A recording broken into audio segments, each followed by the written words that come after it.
கண்ணியமிக்க GKM colony பள்ளியின் தலைமை இமாம் மௌலானா மௌலவி ஹசரத் பி.கே. சையத் அப்துல் காதிர் மன்வி அவர்களை வாழ்த்துரை வழங்க அன்புடன் அழைக்கின்றோம். இமாம் அவர்களுக்கு துணைத் தலைவர் பர்வேஷ் அவர்கள் சால்வை அணிந்து கண்ணியப்படுத்துவார்கள்.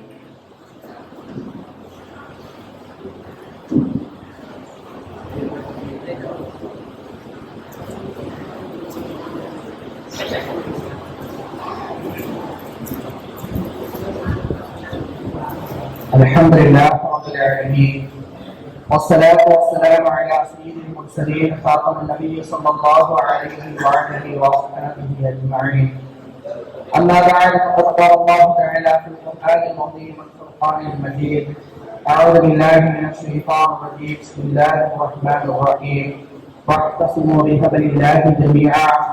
قال النبي صلى الله عليه وسلم: كل مسلم إخوان أو كما كان عليه الصلاة والسلام. எல்லாம் அல்லாஹ்வை போற்றி நம் உயிரில் மேலான உத்தம சத்திய நாயகன் எம்பெருமானார் ஸல்லல்லாஹு ஸல்லல்லாஹு அலைஹி வஸல்லம் அவர்களுக்கு நம் ஸலவாத்தினை சாட்டி நபிகளாம் நம் பெற்றோருக்கும் நமக்கு தேவனை காட்டி தந்த உஸ்தாதார்களுக்கும் மற்றும் இந்த அழகிய மஸ்ஜிதினுடைய திறப்பு விழாவில் அமர்ந்திருக்கக்கூடிய நம்மவர்கள் அனைவருக்கும் அல்லாஹ்வின் சாந்தியும் சமாதானமும் என்றென்றுமாக.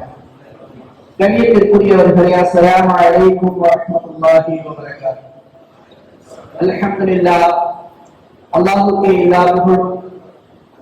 இந்த மஸ்ஜிதை அழகிய முறையிலே பார்த்து கட்டிடங்களை கட்டமைத்த நிர்வாகத்தின் மக்களுக்கும், அதே சமயத்தில் இதற்காக வேண்டிய பொருளாதார பல்வேறு உதவிகளை செய்திருக்கக்கூடிய அனைத்து நல்லுள்ளங்களுக்கும் ஜஸாக்கல்லாஹு ஹைரா என்பதாக நான் தெரிவித்துக் கொள்கிறேன். அல்லாஹ் உங்களுக்கு நிரப்பமான கூலிகளை வழங்குவாராக.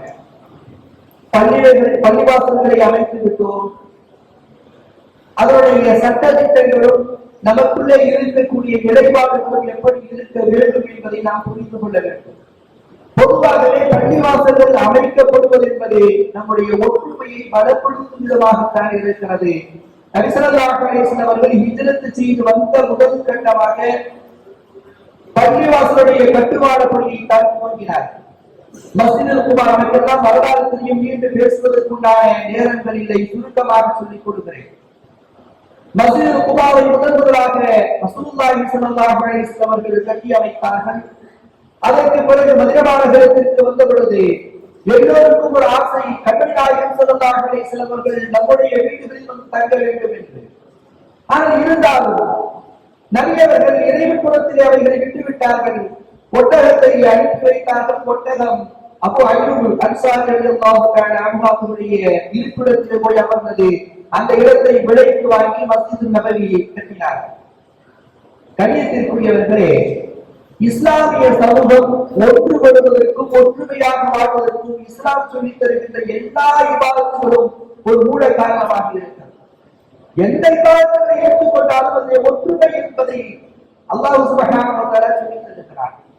கலிமாவை சொல்லிவிட்டோம், லா இலாஹ இல்லல்லாஹ், ஒரு இஸ்லாமியராக ஆகிவிட்டால் குல்லு முஸ்லிமீன் யஸ்பா, அவர் உங்கள் சகோதரனாக ஆக்கப்படுகிறார். தொழுகைக்கு வருகிறோம். தொழுகையில் யாராக இருந்தாலும், வசதியானதாக இருந்தாலும், ஏழையாக இருந்தாலும், வெறுப்பனாக இருந்தாலும், வெள்ளையனாக இருந்தாலும், யாராக இருந்தாலும் தோளோடு தோள் என்று தொழுகிறோம். இது ஒற்றுமையின் அடையாளம். ஜகாத்தை கொடுக்கிறோம். உனக்கு அல்லாஹ் தர்மத்தை, உனக்கு அல்லாஹ் நிறைய வாரி வழங்கி இருக்கிறார். நீ தர்மத்தை கொண்டு உன் சகோதரனை அரவணைப்பதும் அவனை உயர்த்தி விடுவதும் உன் மீது கடமையாக இருக்கு என்பதை ஜகாத் வலியுறுத்தி சொல்லித் தருகிறது. ஹஜ் இருக்கிறது. எல்லோரும் ஒன்று கூடுகிறோம். நாம் இந்த இடத்திலே ஒன்று கூடியிருப்பது மொழிகள் மட்டும் தான் நம்மோடு இருக்கிறது. ஆனால் நாம் சவுதி அரேபியாவுக்கு சென்று விட்டால், தவாஃப் செய்வதற்கு சென்று விட்டால், பல்வேறு நாட்டு மொழியவர்கள், பல்வேறு உணவுடைய பழக்க வழக்கமுடையவர்கள் எல்லோரும் ஒன்று கூடி தவாஃப் செய்கின்ற நிலைப்பாடுகளை நம்மவர்களால் பார்க்க முடிகிறது. கண்ணியத்திற்குரியவர்களே, எல்லா இபாதத்துகளையும் அல்லாஹ் ஒற்றுமையை வலியுறுத்தி சொல்லித் தருகிறார். நம் சமூகத்திலே ஒற்றுமை இல்லாமல் போகின்ற பொழுதுதான் நமக்கு மத்தியிலே பல்வேறு பிரச்சனைகளை சந்தித்துக் கொண்டிருக்கிறோம் என்பதை இந்த நேரத்திலே கவனத்தில் கொள்வதற்கு கடைப்பட்டு இருக்கிறோம். ஏன் தெரியுமா? ரசூலுல்லாஹி ஸல்லல்லாஹு அலைஹி வஸல்லம் மதீனா நகரத்திற்கு வந்தவுடனேயே பாடத்தை ஏற்படுத்தினார்கள், ஒற்றுமையின் பாடம். முஹாஜிர்கள் மக்கா நகரத்திலிருந்து வந்திருக்கக்கூடியவர்கள், அன்சாரிகள் அங்கே மதீனா நகரத்தினுடைய அந்த நகரவாசிகள் இருவருக்கு மத்தியிலே சுவார் என்று சொல்லப்படுகின்ற சகோதரத்துவத்தை ஏற்படுத்தினார்கள். நபி அவர்கள் சொன்ன வார்த்தைகள் இன்னும் 14 நகரத்திலே முதல் வார்த்தைகளாக இவர்கள் பதிவு செய்யப்படுகிறது. நீங்கள் பசித்தவர்களுக்கு உணவளியுங்கள், சலாமின்களுக்கு மத்தியிலே படுத்துக் கொள்ளுங்கள். சலாம் என்பதனுடைய பொருள் என்ன தெரியுமா? நீங்கள் ஒருவருக்கு ஒருவர் உங்களுடைய நலனை நீங்கள் வாழ்த்துகிறீர்கள், துஆவாக செய்கிறீர்கள். ஒருவர் நலனாக இருக்க வேண்டும் என்பதை விரும்புகிறீர்கள். அதைத்தான் இஸ்லாம் நமக்கு சொல்லித் தருகிறது. ஆகவே கண்ணியத்திற்குரியவர்களே, பள்ளிவாசல்கள் அமைக்கப்பட்டு விட்டது. அல்லாஹ் சொல்லித் தருகிறான், நீங்கள் அல்லாஹ்வுடைய கயிற்றை பற்றி பிடித்துக் கொள்ளுங்கள் என்று சொல்கிறார். அதற்கு நிறைய விளக்கங்களை சொன்னார்கள். நாம் ஒற்றுமையாக இருக்க வேண்டும் என்பதை இந்த ஆயத்தில் வலியுறுத்தி சொல்லுகிறார். நமக்கு மத்தியிலே பிளவுகள் இருக்கும் என்று சொன்னால் அது ஷைத்தானுக்கு கொண்டாட்டமாக இருக்கிறது. ஷைத்தான் அவர்களுக்கு மத்தியில் ஆதிக்கம் செலுத்துபவனாக இருக்கிறார். ஆகவே நபி அவர்கள் சொன்னார்கள், உங்களுக்கு கோபம் ஏற்படும் பொழுது அதை விடுகிறார் அல்லவா, அவன் தான் வீரன் என்று சொன்னார். ஆகவே நம்பிக்கைக்குரியவர்களே, நாம் பள்ளிகளை அமைத்திருக்கிறோம். நமக்கு மத்தியிலே பிளவுகளை எல்லாம் கலைந்து ஒற்றுமையாக வாழ்வதற்கான எல்லா வழிகளையும் நாம் செய்ய வேண்டும். குறிப்பாக ஒவ்வொரு பள்ளிவாசல்களிலும் அந்த மஹல்லாவுக்கான டேட்டாக்களை கையில் வைத்திருக்கிறோம். எல்லா வகையான டேட்டாக்களும் இருக்க வேண்டும். ஒருவன் ஏழையாக இருக்கிறான் என்று சொன்னால், ஒருவர் விதவையாக இருக்கிறார் என்று சொன்னால், ஒருவர் வீட்டிலே அகதை இருக்கிறார் என்று சொன்னால், ஒரு வீட்டிலே முதியவர்கள் இருக்கிறார்கள் என்று சொன்னால், அவர்களுக்குரிய தேவைகளை கண்டறிந்து நாம் உதவ வேண்டும்.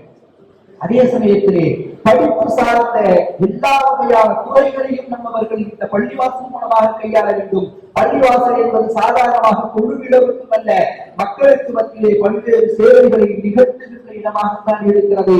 நாம் நிறைய பார்த்திருக்கிறோம். ரசூலுல்லாஹி ஸல்லல்லாஹு அலைஹி வஸல்லம் அவர்கள் தீர்ப்பை சொன்னது மதீனாவிலே மஸ்ஜித் நபவியிலே வைத்து தீர்ப்புரை வழங்கி இருக்கிறார்கள். ஷிஃபாவுக்காக நிறைய அவர்கள் வருகிறார்கள். அவர்களுக்கு ஓதும் புறமே ஷிஃபாக்கள் மருத்துவமனையாக இருக்கிறார். கல்வி கூடமாக என்று சொல்லப்படுகின்ற திண்ணை தோழர்களுக்கு என்று ஒரு இடத்தில் ஒதுக்கி வைத்திருந்தார்கள். அவர்கள் எல்லாம் பல்கலைக்கழகத்தினுடைய ஒரு கூடமாக அமைந்திருக்கிறார்கள். ஆகவே பள்ளிவாசல் என்பது ஏதோ வந்துவிட்டு தொழுதுவிட்டு போகிற இடம் அல்ல. நாம் ஒற்றுமையை வலியுறுத்துகின்ற இடம், நம்முடைய வாழ்க்கையை முன்னேற்றுகின்ற ஒரு இடமாக மஸ்ஜிதுகள் இருக்கிறது என்பதை நாம் புரிந்து கொள்ள வேண்டும்.